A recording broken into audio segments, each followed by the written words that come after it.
तत्काल हेर्दाखेरि चाहिँ कस्तो लागेको थियो भने हो त यो राजावादीको आन्दोलन कस्तो हिंसक भएको भन्ने तत्काल लागेको थियो।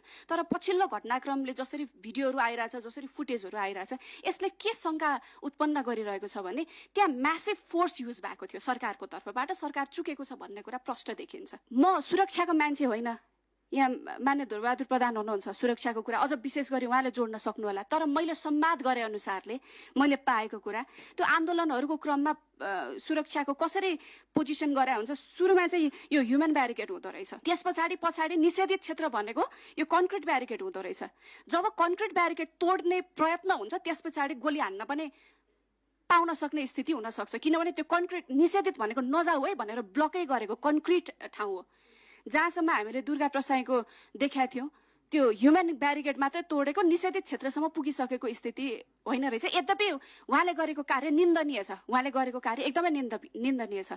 तर उहाँलाई छोडेर, दुर्गा प्रसाईलाई छोडेर अन्य मानिसहरूको कुरा गर्ने हो भनेदेखि त्यहाँ के देखिन्छ भनेदेखि ह्युमन ब्यारिकेड पनि राम्रोसँग त्यहाँ डिस्टर्ब नभएको अवस्थामा गोली हानेको भन्ने कुरा प्रष्ट देखिन्छ। जहाँ सबिन महर्जनलाई लागेको छ, हामीलाई त्यो फुटेज प्राप्त नहुँदासम्म हामीलाई के विश्वास थियो भने त्यहाँ भिडन्त भयो अनि गोली हानियो होला भन्ने लागेको थियो। तर अहिलेको फुटेजले त स्पष्ट देखायो नि, त्यहाँनिर त्यो गोली हान्दाखेरि फोर्स युज भएको छ। उहाँ पछाडि फर्किन खोज्दै हुनुहुन्छ, भाग्दै हुनुहुन्छ, त्यति टाढाको दूरीबाट गोली हानिएको छ।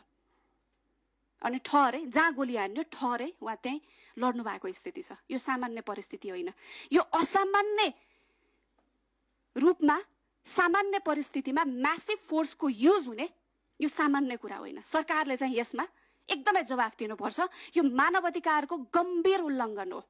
यदि नेपालको न्याय अदालतले यो विषय हेर्न सक्दैन भने यो अन्तर्राष्ट्रिय अदालतसम्म जान सक्ने विषय हो भन्ने मलाई लाग्छ। किनभनेदेखि यो आर्बिट्रेरी किलिङ हो। यो